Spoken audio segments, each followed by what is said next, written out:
Inaya, kemarin Ibu dengar waktu pelajaran mulok Inaya bertengkar sama Asep. Iya, Bu. Kenapa Inaya bertengkar sama Asep? Karena Asep mengecek saya. Oh begitu.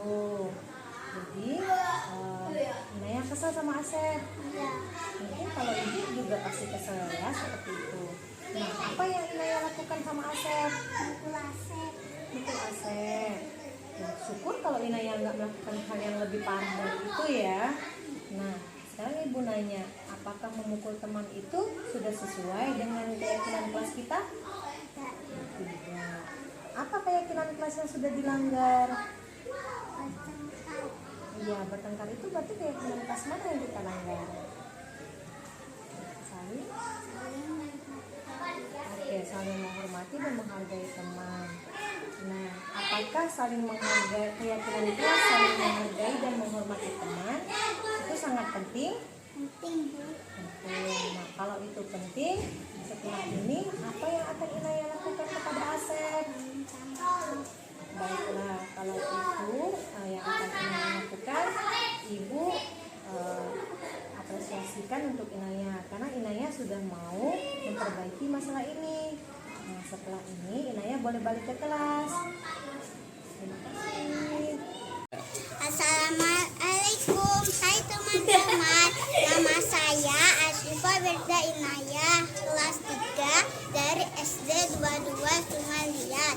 Saya sangat senang berdiskusi bersama ibu guru karena berdiskusi membuat saya menjadi sabar dan masalah menjadi cepat selesai. Terima kasih Bu Guru. Anak Alena sudah tahu kan apa Bapak memanggil kamu ke ruangan Bapaknya? Kenapa? Karena terlambat. Kenapa bisa datang terlambat hari ini? Bangunnya kesiangan. Bangun kesiangan. Ada kegiatan di rumah? Tidak ada. Tidak ada acara-acara. Jadi Nak Alena semalam tidurnya agak larut ya, agak larut. Jadi itu kebiasaan yang tidak baik kalau masih semasa anak sekolah. Jadi Nak Alena harus tidur lebih awal setelah belajar, tetapi di rumah setelah belajar jam 10 kira-kira seperti itu baru Nak Alena cuci muka, gosok gigi, cuci kaki, baru tidur. Jadi kita sudah ada kesepakatan, keyakinan kelas kita bahwa ke sekolah itu jangan terlambat. Itu kesepakatan awal kita, keyakinan kelas kita, karena keyakinan kelas itu adalah panduan atau tata tertib di kelas agar berjalan lancar dengan disiplin yang positif. Nah, Alena bisa menerapkannya dimanapun Alena berada. Jadi kawan-kawan pun bisa mengikuti hal-hal yang baik itu, dan Bapak berharap timbul pribadi yang baik dari Alena bahwa tidak akan memulai lagi seperti itu. Bagaimana menurut anak Alena? Saya berjanji tidak akan terlambat ke sekolah. Dan Harus lebih disiplin lagi. disiplin. Tahu manfaatnya disiplin tadi? Apa manfaatnya disiplin? Agar apa? Agar kita menjadi pribadi yang baik. Oke, terima kasih Nak Alena ya. Mudah-mudahan Nak Alena bisa berubah lagi, jangan datang terlambat lagi seperti ini, dan Nak Alena juga bisa menyampaikan dengan kawan-kawan, karena kebiasaan yang barusan Nak Alena hari ini lakukan tidak baik ya. Baik. Cukup ya, terima kasih ya. Assalamualaikum Amel, apa kabar hari ini? Alhamdulillah, baik Pak. Tentunya Amel tahu Bapak panggil ke kantor pada siang hari ini. Tidak. Padahal kita pagi ketemu loh. Nah, Kenapa Amel? terlambat. Terlambat. Kenapa bisa terlambat? Banyak kesiangan, ya. Apa yang dilakukan Amel sehingga Amel bisa bangun kesiangan? Bergadang. Bergadangnya kenapa? Mengerjakan tugas dan berenang. Oh, halnya seperti itu intinya ya. Bapak ini meyakinkan kamu ya, karena sekolah punya keyakinan ya. Namanya keyakinan sekolah, komitmen untuk datang tepat waktu dan kalau bisa mempersiapkan diri sebelum waktunya ya, waktunya belajar di sekolah ya. Intinya Amel, apa usaha Amel supaya Amel tidak melakukan hal ini? Bapak nggak tahu.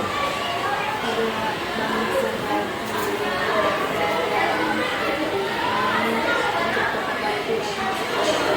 Ya, Bapak mau kerjasama dari Amel sendiri dan mau timbul itu dari Amel sendiri, punya komitmen datang ke sekolah dengan tidak terlambat lagi, dengan mempersiapkan hal-hal sedemikian rupa sehingga tidak terlambat untuk datang ke sekolah. Jadi tidak ada alasan lagi, oh Pak saya terlambat, saya kurang ini Pak, ini jangan. Ya, intinya Amel berkomitmen harus lebih datang lebih awal dan tepat waktu mengikuti pembelajaran di sekolah. Begitu ya, jangan diulang lagi. Bapak harap ini menjadi konsekuensi dari Amel sendiri dan tunggu komitmen ini ke Amel sendiri. Oh, terima kasih atas waktunya. Silakan. Assalamualaikum Aulia. Waalaikumsalam, Bu. Nah, gimana kabarnya? Baik, Bu. Alhamdulillah. Ya. Tadi ibu dengar dari ketua kelas katanya Aulia bertengkar ya sama Naila. Iya, Bu. Kenapa? Karena Nela mencontek tugas saya. Oh begitu ya. Ibu sih tidak menyalahkan Aulia kalau kayak gitu. Ibu juga mungkin kalau jadi Aulia ibu juga akan membuat seperti itu ya. Tadi apa yang kamu lakukan ke Naila? Saya tadi marah-marah dan tanpa sengaja mendobrak meja, Bu. Oh begitu. Kamu berbuat begitu pasti ada alasannya ya. Ya, wajarlah kamu marah karena Naila sudah mencontek tugas kamu ya.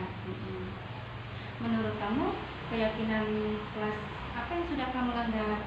Saling menghormati antar teman. Iya. Menurut kamu saling menghormati antar teman itu apakah penting? Penting, Bu. Ya, baik. Kalau menurut kamu keyakinan di kelas kita untuk saling menghormati itu penting, jadi kejadian apa yang harus kamu lakukan saat ini? Harus tetap bersabar dan memberitahunya agar tidak mencontek lagi. Iya. Jadi dengan masalah ini, apakah kamu bersedia untuk memperbaiki? Bersedia, Bu. Iya. Apa yang akan kamu lakukan untuk memperbaiki masalah ini? Akan tetap bersabar dan melaporkannya kepada wali kelas atau guru pelajaran. Ya, ya, silakan yang kamu lakukan tepat sekali. Terima kasih kamu sudah meminta ibu. Ya, tetap semangat ya Aulia. Silakan Aulia balik ke kelas. Terima kasih, Bu. Oke, ini ya mengenai topiknya menyebarkan pemahaman dan pengalaman penerapan budaya positif yang seperti saya bilang tadi.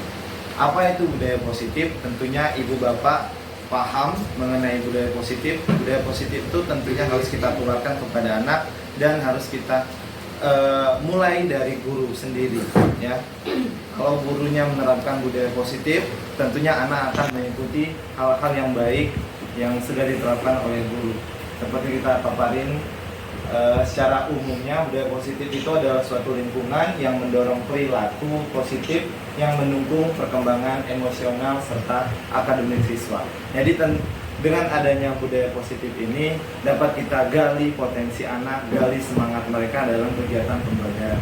Ya, begitu nanti ada beberapa elemen yang harus Bapak Ibu tahu ya, dan harus Bapak Ibu tanamkan juga. Siapa tahu juga bermanfaat untuk perkembangan anak kita. Yang pertama ada perubahan paradigma belajar, yang kedua ada disiplin positif, yang ketiga ada kebutuhan dasar manusia, Yang keempat, motivasi perilaku manusia. Yang kelima, restitusi posisi kontrol, keyakinan kelas, serta segitiga restitusi. Untuk kelanjutannya nanti kita sama-sama dengarkan para teman-teman CGP kita. Untuk yang pertama saya berikan kesempatan kepada Ibu Sari ya. Oke, silakan Bu Sari. Terima kasih Bu Eliani. Tentunya kita lanjutkan dengan paparan tentang kebutuhan dasar manusia. Sebelumnya yang namanya manusia itu pasti yang ada sesuatu yang ingin dibutuhkan dan dipenuhi. Yang pertama kita tahu manusia itu harus bertahan hidup, survival. Terus yang kedua tentang penguasaan dan kekuasaannya. Ketiga kasih sayang, rasa ingin diterima. Empat kesenangan, dan lima kebebasan. Oke, selanjutnya tentunya dari pertama kita tahu bahwa manusia itu harus bertahan hidup, ya mereka harus bekerja, ya mau tidak mau mereka harus memenuhi kebutuhannya dengan menghasilkan suatu kalau kita bilang kita sebagai guru mau tidak mau ujungnya pasti menerima gaji. Nah dari situlah kita akan bertahan hidup dengan keluarga kita sehingga semuanya terpenuhi. Oke, di sini ada beberapa contoh mengenai 5 kebutuhan dasar. Yang pertama itu kita lihat ada kekuasaan. Kekuasaan kalau kita lihat di tempat kita mengajar itu ada indeksnya kasus dengan siswa. Siswa ada yang berkelahi, ada yang mungkin pembulian. Di situ kita bisa menarik pertanyaan-pertanyaan untuk peserta didik supaya mereka itu merasa oh ada sesuatu yang dihasilkan oleh siswa sendiri. Kenapa kamu melakukan hal tersebut? Ya, indeksnya kekuatan atau power apa yang bisa kenapa refleks kamu keluarkan ya dengan adanya kasus-kasus yang mungkin dibuat oleh siswa itu sendiri, yaitu adalah kekuasaan tadi, power. Terus ada lagi mengapa anak tersebut ya kasusnya tentang mengejek temannya yang mondar-mandir ke WC mungkin ya, kemana-mana buang sampah, kemana-mana izin. Nah itu mungkin dijadikan suatu pembulian ke anak-anak. Nah sebenarnya hal tersebut tidak boleh, ya tidak boleh dan kita tegaskan ke anak-anak tersebut. Di sini anak-anak itu hanya ingin cinta dan kasih sayang, ingin merasa dirinya itu wah menjadi pusat perhatian. Aku tadi bilang itu caper. Dikit minta introspeksi diri dan introspeksi diri jangan. Oke, selanjutnya. Lanjut udah. Nah, terus ada kesenangan. Nah, kalau kesenangan ini hanya candaan semata ya, anak-anak itu bagaimana mereka melampiaskan kesenangan mereka, fun mereka dalam pembelajaran mungkin ya. Belajar itu bagaimana membuat asik dengan bercengkrama dengan teman-temannya. Kalau bilang ingel ya. Terus ada lagi kebebasan. Bebas di sini kalau kita melihat mengganggu di kelas, anak-anak yang jahil ya, mungkin itu ada nilai-nilai kebebasan dari mereka sendiri. Saya bebas melakukan apa saja ke teman saya. Sebenarnya itu tidak. Posisi kontrol tadi kita sepakat ya bahwa kita akan menjadi menempatkan diri kita sebagai seorang manajer ke depannya. Jadi tidak menjadi seorang penghukum, walaupun itu sedikit-sedikit kita kurangi. Tidak menjadi seorang yang membuat rasa bersalah, teman, dan juga pemantau. Oke, untuk elemen berikutnya akan dilanjutkan oleh teman kami, Ibu Eliani, tentang keyakinan kelas. Kepada Ibu Eliani, waktu dan tempat kami persilahkan.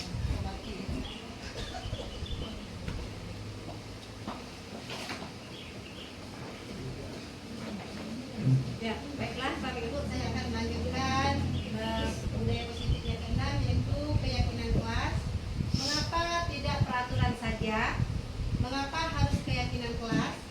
Untuk mendukung motivasi intrinsik, kembalikan ke nilai-nilai atau keyakinan-keyakinan karena akan lebih menggerakkan seseorang dibandingkan mengikuti serangkaian peraturan-peraturan. Misalnya saling menghormati, nah kayak gitu.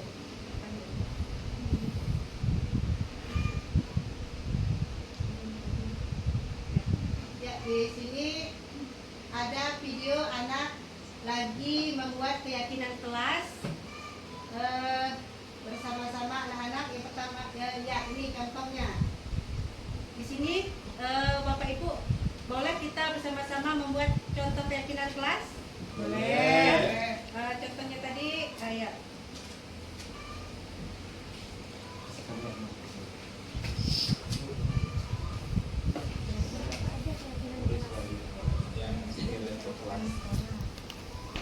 Ya, Bapak Ibu, keyakinan kelas apa saja yang sudah diterapkan Bapak Ibu di sekolah atau di kelas?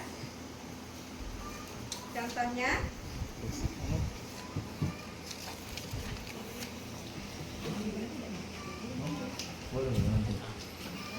Oke, saya bantu sedikit ya Ibu ya.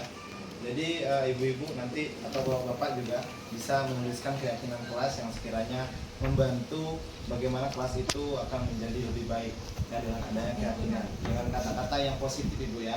Boleh silakan ibu-ibu. Sebelumnya keyakinan kelas sebelum diterapkan kita biasanya memiliki peraturan kelas. Nah, tadi kan udah dijelaskan di sebelumnya kenapa harus keyakinan kelas bukan peraturan kelas.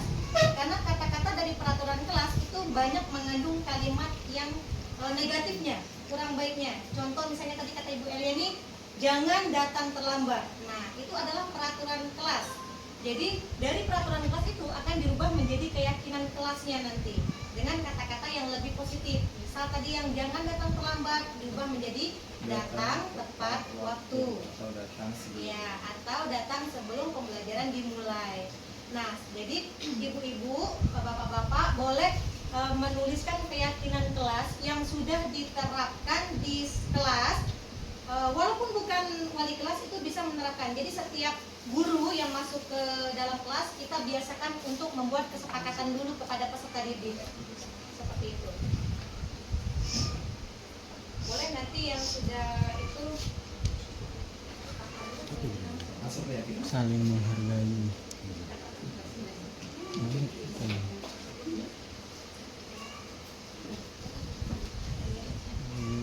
Ini kalau sore ini dalam tas.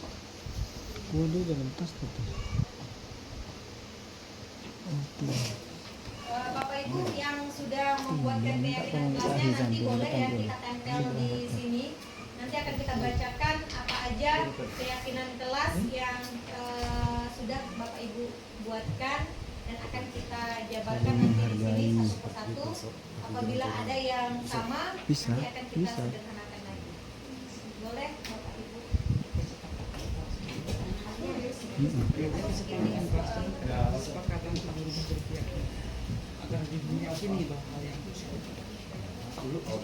Ah, Oh ibu-ibu dong. Ya. Silakan Bu langsung. oh, Masing-masing boleh. Pak.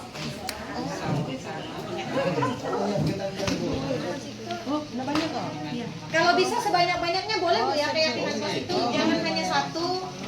Ya, apa aja kira-kira keyakinan kelas yang udah Bapak Ibu buat di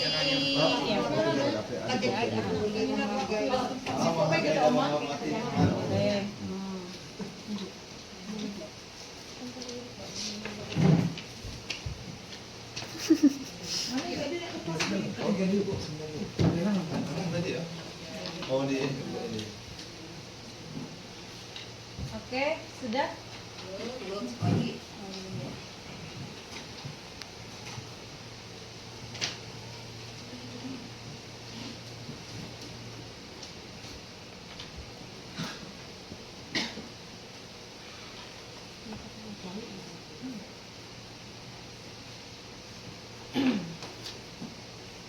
coblos Oke, nomor terima 2. kasih. Oke, sudah Ibu Bapak ada lagi yang belum?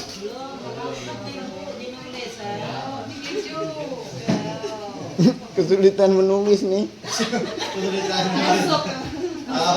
Masuk ke itu. Firda tadi. Ajarnya Fir. Takut disgraf ya ke dia tadi Yuli, silakan Yuli. Ya, ya. Oke Bapak Ibu, hasil dari keyakinan kelas Ada yang menulis jujur dan tanggung jawab, datang tepat waktu, saling membantu, menghargai dan peduli, berdoa bersama, menjaga kebersihan kelas, ya ada menjaga kebersihan kelas sama, lingkungan sama, ya terbuka untuk belajar hal baru, ya menghargai proses belajar, nah, lingkungan belajar yang nyaman. Ya. Baiklah Bapak Ibu, di sini kita ambil kesimpulan ya. Datang tepat waktu ya itu yang akan kita ambil untuk menjadikan kesepakatan kelas ya, saling membantu ya. Bagus Bapak Ibu, di sini tidak ada lagi yang membuat dengan kata negatif. Di sini rata-rata sudah menggunakan kata yang positif semua. Sudah.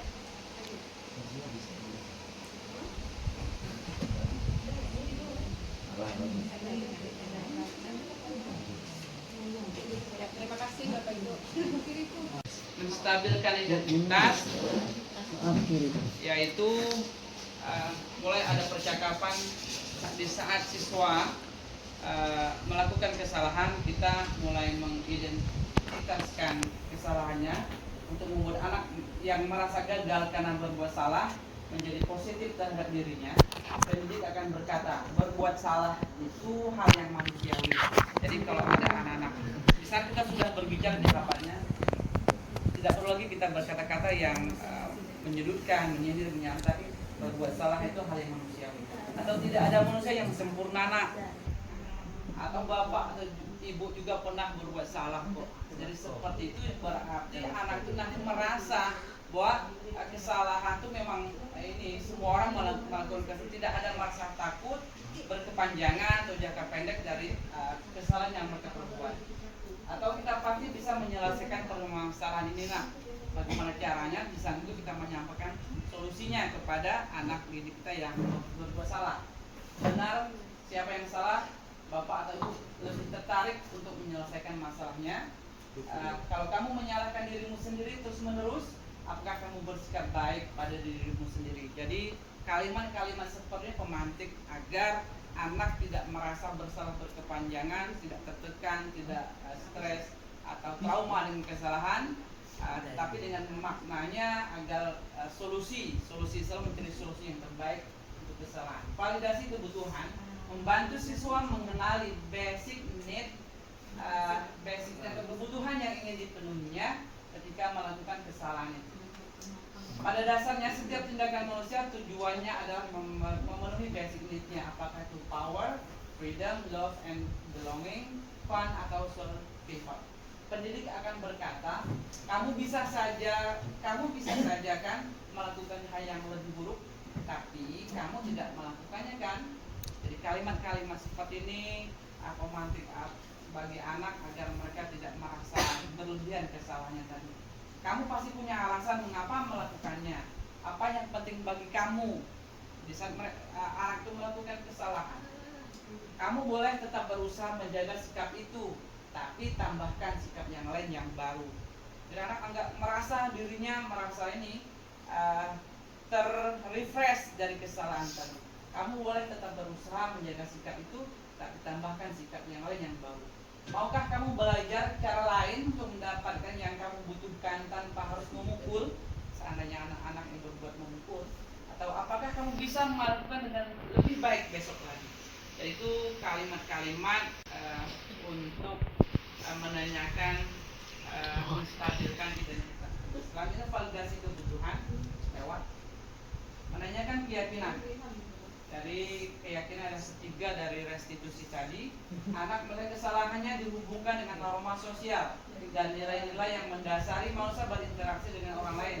Pendidik akan berkata, nah, apa nilai yang kita percaya di kelas, sekolah atau sekolah kita? Ada nilai apa yang dipercaya di kelas kita? Nilai yang dipercaya di kelas kita itu biasanya yang kita membuat keyakinan kelas dari di awal. Atau kesepakatan kelas, dulu pernah dibilang kontrak, ya, ada kontrak kelas dulu. Berubah menjadi kesepakatan kelas, berubah lagi menjadi keyakinan kelas yang lebih mendalam maknanya agar anak itu meyakini. Jadi bukan kesepakatan kelas lagi, tapi keyakinan. Nilai-nilai universal